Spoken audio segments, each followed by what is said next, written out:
wabarakatuh.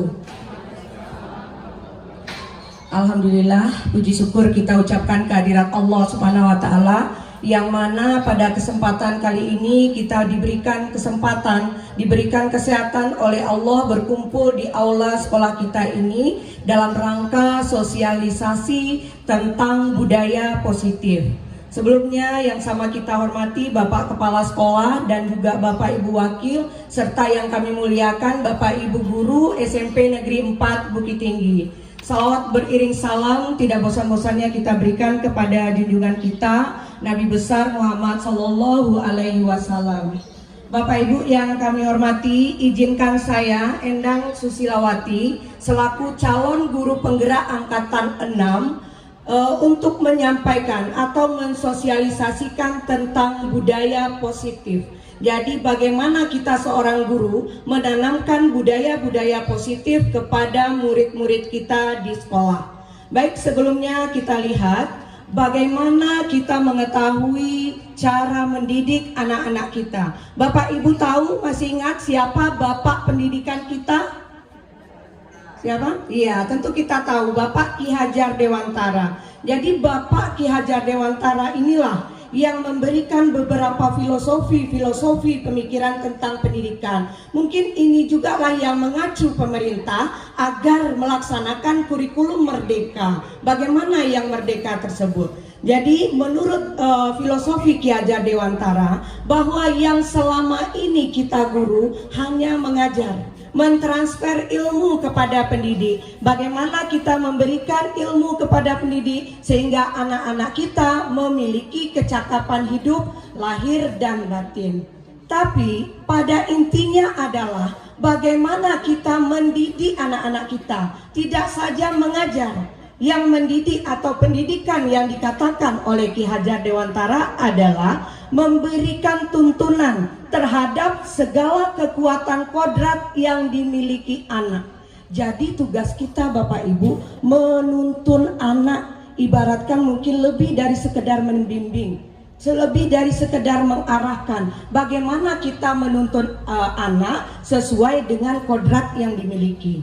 Bapak Ibu yang selama ini kita melakukan pengajaran, mentransfer ilmu secara kognitif saja, sebenarnya tiap-tiap anak kita ini memiliki kodratnya, yaitu kodrat alam maupun kodrat zaman. Anak-anak kita itu punya potensi, mungkin di bidang kita tidak bisa, tapi dia punya potensi yang lain. Kita lihat mungkin anak-anak kita pas belajar matematika, dia membuat gambar, wah itu berarti dia memiliki potensi. Itu yang perlu kita kembangkan. Jadi ibaratkan kita sebagai guru itu adalah seorang petani. Jadi kita bagaimana bulir-bulir benih yang kita tanam itu, apakah tanaman itu kita pelihara dengan baik, kita kasih pupuk, kita airi, tentu kita sendiri nanti yang menikmati hasilnya. Bagaimana benih padi tadi kita tanam, kalau dia tumbuh dengan baik nantinya, itu berarti tugas kita sebagai guru menuntun kodrat anak, yaitu kodrat alam dan kodrat zaman, itu sudah terpenuhi. Jadi Bapak Ibu mulai dari sekarang berpikir kita bahwa anak-anak kita itu kita hargai, bahwa mereka memiliki potensi yang terpendam. Maka dari itu kita gurulah yang akan mengembangkannya. Begitu juga yang kedua, yaitu kodrat zaman, di mana kita tahu di zaman globalisasi teknologi itu merupakan suatu keharusan, suatu kebutuhan. Sangat disayangkan kita saat ini kita ketinggalan sebagai guru. Untuk itu marilah sama-sama kita belajar dengan teknologi. Jangan sampai kita dikalahkan oleh zaman. Jadi itu menurut pemikiran Ki Hajar Dewantara. Jadi kita sebagai guru memiliki peran dan nilai. Jadi inilah peran-peran kita menjadi pemimpin pembelajaran. Bagaimana kita bisa menjadi coach dalam pembelajaran. Bagaimana kita bisa berkolaborasi antar teman sejawat. Kemudian bagaimana kita bisa mewujudkan kepemimpinan murid. Dan yang terakhir, bagaimana kita menggerakkan komunitas. Ya, seperti saat ini kami menghimbau, kami menggerakkan Bapak Ibu supaya tergerak, bersama-sama kita bergerak menuntun anak, bagaimana anak-anak itu bisa mengembangkan potensi yang dimilikinya. Kemudian nilai yang harus kita miliki yang pertama adalah berpihak kepada murid. Maksudnya berpihak kepada murid, kita tahu anak ini memiliki karakteristik yang berbeda. Ada dia mungkin cara belajar audio visual, ada yang belajar kinestetis. Harus paham bagaimana kita belajar dengan berpusat pada murid. Tentu kita sebagai guru paham, pergunakanlah model atau media pembelajaran yang variatif. Sekali-sekali kita mempergunakan infocus atau kita bermain di luar, pergunakanlah sumber belajar. Bagaimana pembelajaran di kelas itu menyenangkan bagi anak-anak, karena pembelajaran itu adalah pembelajaran yang sepanjang hayat. Maksudnya di sini Bapak Ibu, anak-anak akan terkesan, wah, saya waktu SMP belajar dengan Pak Kintar, saya terkesan. Wah, Bapak itu mengajarkan bagaimana memukul alat-alat musik, bagaimana memainkan alat musik. Mereka akan terkesan. Begitu juga mungkin dalam pelajaran agama, Ibu Aini. Ibu Aini mempraktekkan bagaimana manasik haji. Itu akan terkesan bagi mereka nanti. Tamat dia di SMP, tamat dia SMA, tamat nanti perguruan tinggi. Bahkan mereka sudah berkeluarga, mereka akan terkesan. Itulah Bapak Ibu, jadi kita harapkan kita sebagai guru milikilah kesan-kesan yang menyenangkan bagi anak, karena akan dibawanya sepanjang hayat. Bapak Ibu tentu ingin anak-anak mengenang kita yang baik atau yang baiknya? Tentu yang baik-baiknya, mereka akan terkesan kepada kita. Jadi itulah yang diharapkan kita sebagai guru. Next pupil. Ya, kemudian di mana kami disuruh itu memiliki visi. Kita sebagai guru harus memiliki visi. Ini visi saya sendiri. Ini saya mewujudkan murid ceria. Kebetulan saya orangnya ceria. Itu C-nya cerdas. Bagaimana anak-anak ini memiliki kecerdasan? Tidak saja cerdas intelektual, tapi bagaimana dia memiliki kecerdasan emosional, sosial, kinestetis, dan kecerdasan lainnya yang dimilikinya. Yang kedua yaitu empati. Bagaimana anak-anak kita itu berempati kepada sesama. Kemudian religius, itu yang utama sekali. Kemudian yang ketiga yaitu inovatif. Kita menginginkan anak-anak kita itu bisa berinovasi, bisa dia mengembangkan dirinya. Kemudian tentu yang kita inginkan, bagaimana proses pembelajaran anak-anak kita itu supaya aktif dengan mengedepankan profil pelajar Pancasila. Kita tahu bahwa sekarang kurikulum merdeka yang diutamakan oleh pemerintah adalah bagaimana anak-anak kita itu memiliki profil pelajar Pancasila, di mana ada 6 dimensi profil pelajar Pancasila. Yang pertama Bapak Ibu mungkin sudah tahu, bagaimana anak-anak kita itu berketuhanan yang Maha Esa, kemudian berakhlak mulia. Kemudian yang keduanya bagaimana anak-anak kita itu bisa mandiri, bisa bergotong royong. Kemudian juga bagaimana anak-anak kita itu bisa kreatif dan tentunya bernalar kritis. Makanya nalar anak-anak itu perlu kita kembangkan. Sekali-sekali kita diskusi untuk menemukan suatu solusi dari permasalahan yang kita berikan kepada anak, sehingga bisa kita kembangkan siswa-siswa kita yang mampu bernalar kritis. Oke, selanjutnya Bapak Ibu tetap semangat mendengarkan saya. Alhamdulillah, terima kasih. Berikutnya filosofi pemikiran Ki Hajar Dewantara, trilogi pendidikan. Mungkin Bapak Ibu juga sudah tahu ada semboyan dari Ki Hajar Dewantara, Ing Madio Mangunkarso, Ing Ngarso Sangtulodo, dan Tuturi Handayani. Ya, Ing Ngarso Sangtulodo, bagaimana kita sebagai guru itu menjadi teladan bagi murid-murid kita. Jadi itu yang diharapkan. Jadi yang teladan itu Bapak Ibu, kita sebagai guru tentu kita menginginkan anak-anak kita memiliki disiplin positif, anak-anak kita memiliki budaya positif. Tentu kita sebagai guru mencontohkan, anak-anak kita harapkan disiplin. Tapi kita sendiri sebagai guru mungkin tidak tepat waktu datang ke sekolah, kemudian anak-anak kita beri hukuman yang tidak datang terlambat. Sementara kita, jadi kita misalnya terlambat, kita budayakanlah bagaimana kita minta maaf Ananda Ibu, karena Ibu ada tamu tadi, Ibu agak terlambat. Nggak apa-apa kita minta maaf. Itu adalah kita mencerminkan etika yang baik. Begitu juga cara berbicara. Jadi itu yang pertama. Kemudian Ing Madio Mangunkarso, di mana kita memberikan semangat kepada anak-anak kita di dalam kelas. Anak-anak yang mempunyai kemampuan sedang kemudian yang kemampuan rendah itu kita berikan semangat, dan juga yang mempunyai potensi kita kembangkan potensinya. Begitu juga Tut Wuri Handayani, kita berikan dorongan-dorongan kepada anak-anak kita. Inilah filosofi, sehingga bagaimana anak itu mencapai kebahagiaan dan keselamatan bagi dirinya dan juga bagi dirinya sebagai anggota masyarakat. Ini dia yang merdeka belajar, Bapak Ibu. Kita selama ini menganggap wah merdeka, wah anak tuh dipadian sesuai dengan kehendaknya. Bukan, yang merdeka belajar ini adalah menciptakan pendidikan yang menyenangkan bagi siswa. Guru, karena selama ini pendidikan di Indonesia lebih menekankan pada pengetahuan kognitif saja daripada aspek keterampilan. Jadi itu yang perlu kita kembangkan. Merdeka artinya adalah bukan semau anak-anak itu di kelas, ya. Jadi kita tidak berfokus kepada pengetahuan yang kita miliki saja. Wah, anak ini harus hebat IPS, nilainya harus 100. Tidak, Bapak Ibu. Mungkin dia punya kemampuan lain. Makanya sekarang pemerintah menciptakan kurikulum merdeka. Ya, kurikulum merdeka, di mana nanti itu yang mengutamakan adalah karakter anak. Jadi bagaimana kita menciptakan merdeka belajar itu? Dengan kita memahami karakter-karakter anak, maka kita bisa mempergunakan media-media atau model-model pembelajaran yang kreatif, ya, sesuai dengan keinginan anak, sehingga anak di dalam kelas itu bagaimana mereka bersemangat, bagaimana mereka senang dalam menerima pembelajaran kita. Jadi jangan sampai anak-anak pas belajar dengan kita mereka tertekan. Jadi kalau dapat, jadilah kita orang yang menyenangkan, ya. Oke, silakan lanjut.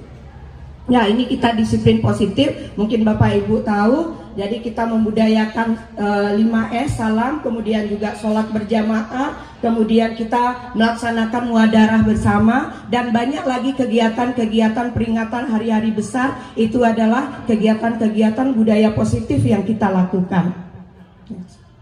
Ya, ibu-ibu, ini lagi untuk menanamkan kedisiplinan, bukan hanya aturan-aturan yang tertulis. Kita di dalam kelas, buatlah suatu kesepakatan kelas yang menjadi keyakinan kelas.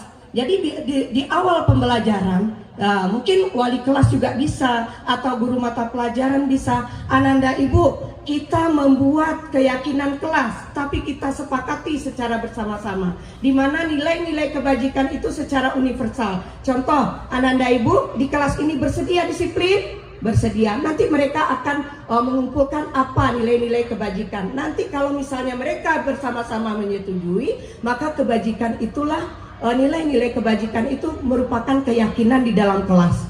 Oke, dilanjutkan. Ya, ini keyakinan kelas dari kesepakatan kelas. Mungkin bisa nilai-nilai kebajikan itu ditempel di dalam kelas, sehingga mereka bisa sedikit banyaknya mereka tidak melanggar dari keyakinan kelas yang dibuat. Ya, ada 3 motivasi perilaku manusia. Ya, begitu juga dengan anak-anak kita, begitu juga dengan kita. Mungkin yang pertama sekali adalah menghindari ketidaknyamanan atau hukuman. Kita sebagai guru mungkin kita disiplin karena apa? Karena kita tidak ingin menghindari ketidaknyamanan atau kita dihukum. Mungkin ya kalau hukum secara tidak hormat atau kita diberikan surat peringatan, itu mungkin konsekuensinya kita sebagai guru. Begitu juga anak-anak, ya, mereka ini menghindari ketidaknyamanan atau hukuman. Ini yang perlu kita hindari, Bapak Ibu. Ya, bagaimana motivasi kita untuk melaksanakan tugas, bagaimana motivasi anak-anak kita dalam belajar. Yang kedua, untuk mendapatkan imbalan atau penghargaan. Jadi ada mungkin, wah ini ibu ini supaya dapat dipuji oleh kepala sekolah. Wah, anak-anak ini kita memberikan misalnya hadiah coklat, siapa yang bisa menjawab pertanyaan, atau kelompok mana yang bagus. Itu sebenarnya kalau yang tidak boleh dilakukan, Bapak Ibu, karena ini akan membuat peserta didik yang tidak merasa dia tidak bisa atau merasa kecewa. Mereka mengharapkan juga hadiah. Jadi kalau dapat anak-anak kita itu, jangan kita biasakan untuk memberikan imbalan atau hadiah. Karena kan biasanya kita memotivasi yang lain, ya. Tapi di balik itu, di antara satu kelompok yang 4 orang kita berikan hadiah, berapa banyak anak, 28 anak-anak akan kecewa dengan hal yang demikian. Kemudian yang berikutnya, inilah yang kita harapkan, yaitu motivasi perilaku manusia, yaitu menjadi orang yang mereka inginkan dan menghargai diri sendiri dengan nilai yang kita yakini. Jadi kita menghargai diri kita sendiri, anak-anak kita menghargai dirinya sendiri. Jadi itulah motivasi mereka belajar yang kita inginkan. Ya. Jadi jangan kita salahkan anak-anak kita melakukan sesuatu di kelas karena mereka mempunyai kebutuhan. Begitu juga kita sebagai guru memiliki kebutuhan. Kebutuhan apa? Yang pertama, bertahan hidup. Bertahan hidup mungkin kita sama-sama tahu, sandang, pangan, papan. Kemudian kita sering marah anak-anak kita makan pas jam pertukaran jam. Makan juga kamu lagi. Nanti istirahat, kita tidak tahu bagaimana keadaan fisiknya. Mungkin dia sakit atau memang badannya sudah menggigil karena kelaparan. Jadi kita jangan langsung sebagai penghukum atau mereka langsung menganggap bersalah. Tapi kita tanyakan. Tapi bertanyanya nanti di belakang. Ananda ibu, apa alasan kamu makan? Jadi gimana ke depannya, kita carikan solusi dengan bersama dia, apa keinginan solusinya, seperti itu. Kemudian juga kasih sayang. Mungkin di sekolah dia tidak dapat kasih sayang, di rumah tidak dapat kasih sayang, kemana mereka lagi akan minta kasih sayang? Jadi itu ya kebutuhan dari anak-anak kita. Kita harus paham kepada mereka. Kemudian penguasaan. Kita harus menghargai bahwa anak ini memiliki sesuatu pada potensi pada dirinya. Kemudian kebebasan, maksudnya kebebasan di sini, kitalah guru yang bisa menciptakan model, metode pembelajaran yang variatif, kreatif dan inovatif, dan kesenangan. Jadi jangan anak-anak di dalam kelas itu kaku, kita adakan ice breaking atau apa. Pokoknya buatlah anak-anak dalam pembelajaran senang yang berkesan nantinya. Ingat, yang perlu bagi kita bukan kognitif, tapi bagaimana keterampilan dan juga bagaimana karakter anak-anak kita. Sedikit lagi Bapak Ibu, ada 5 posisi kontrol bagi seorang guru. Kita biasanya, termasuk mungkin kayak saya sendiri, kita biasanya kalau menyelesaikan permasalahan anak-anak yang melanggar peraturan, kita bertindak sebagai penghukum. Kita hukum anak-anak, kamu bersihkan halaman, wah kamu tolong bikin 5 kali lipat. Itu adalah posisi kita penghukum Bapak Ibu. Kita hindari hal-hal yang demikian. Kita sebagai penghukum. Kemudian yang kedua, membuat mereka merasa bersalah. Ya, membuat mereka bersalah. Ini gara-gara kamu juga. Begini jadinya. Ibu kena marah sama Bapak kepala sekolah. Jangan sampai kita mengeluarkan kata-kata seperti itu Bapak Ibu. Karena mereka akan tersimpan apa yang kita sampaikan, apalagi kita secara emosional. Kemudian yang ketiga yaitu sebagai teman. Biasanya ini kita juga sering kita sharing sama anak-anak itu sebagai teman. Tapi pada intinya kalau sebagai teman kita bawa anak menyelesaikan masalah, dia akan menghargai kita tanpa memikirkan kepada orang lain. Jadi yang keempat yaitu pemantau. Pemantau kita agak sedikit repot. Kita selalu memantau, wah anak ini sudah nggak melakukan kesalahan lagi nggak? Wah anak ini udah disiplin. Tapi yang paling terpenting adalah Bapak Ibu, bagaimana kita selaku manajer. Jadi manajer kita tidak langsung menghukum, tidak langsung menyalahkan, dan tidak bertindak sebagai teman, dan kita tidak perlu pula melakukan pemantauan. Ya bagaimana yang manajer itu? Kita lihat yang berikut ini, yaitu restitusi. Pernah dengar kata-kata restitusi Bapak Ibu?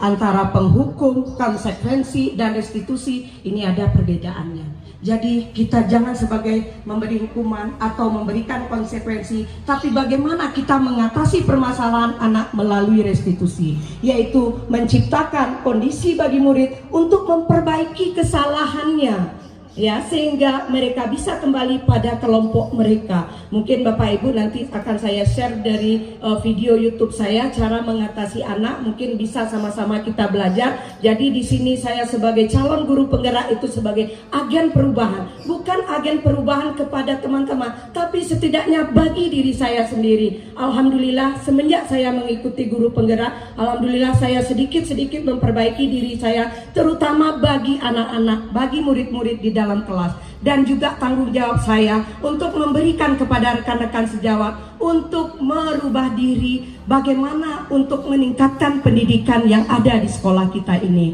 Jadi melalui restitusi inilah bagaimana caranya kita menangani anak dengan cara restitusi. Next pupil. Ada segitiga restitusi. Jadi kalau anak-anak kita terlambat, kalau anak-anak kita menyontek, kalau anak-anak kita tidak buat tugas, kalau anak-anak kita berkata kotor, jangan kita sebagai penghukum, tapi buatlah kita sebagai manajer. Kita panggil anak tersebut, ya kita tanyakan. Tentu dia punya alasan. Apa alasan Anda melakukan hal tersebut? Ya, setelah dia menyampaikan begini-begini, apakah itu sesuai dengan kesepakatan dan keyakinan kelas tadi? Kalau tidak, kira-kira apa yang Ananda inginkan? Jadi itu solusi atau cara ampuh, sehingga dia mengenal dirinya sendiri. Mereka mampu berpikir sendiri untuk menyelesaikan permasalahan sendiri secara terbuka melalui segitiga restitusi. Mungkin untuk lebih apanya, kalau ingin Bapak Ibu belajar, ini ada modulnya bagaimana penangani anak. Next Bu Pir. Ya, mungkin inilah dari pemikiran Ki Hajar Dewantara, bagaimana kita guru, bagaimana kita mampu menuntun anak-anak kita sesuai dengan kodratnya, baik kodrat alam maupun kodrat zaman. Kita kembangkanlah potensi yang dimiliki anak-anak kita tanpa kita menjadi sebagai penghukum. Bagaimana kita bisa menjadi seorang manajer sehingga kita mempunyai visi dan kita mempunyai peran. Bagaimana nanti budaya-budaya positif bisa kita kembangkan di sekolah kita sehingga mampu mewujudkan siswa-siswa yang memiliki karakter berdasarkan profil pelajar Pancasila. Mungkin itu saja Bapak Ibu. Mohon maaf kalau ada salah perkataan bagi saya. Terima kasih atas perhatiannya. Mohon maaf sekali lagi. Terima kasih kepada Bapak Kepala Sekolah, Pak Delau dan Bu Pit, dan Bapak Ibu semuanya. Terima kasih. Assalamualaikum warahmatullahi wabarakatuh.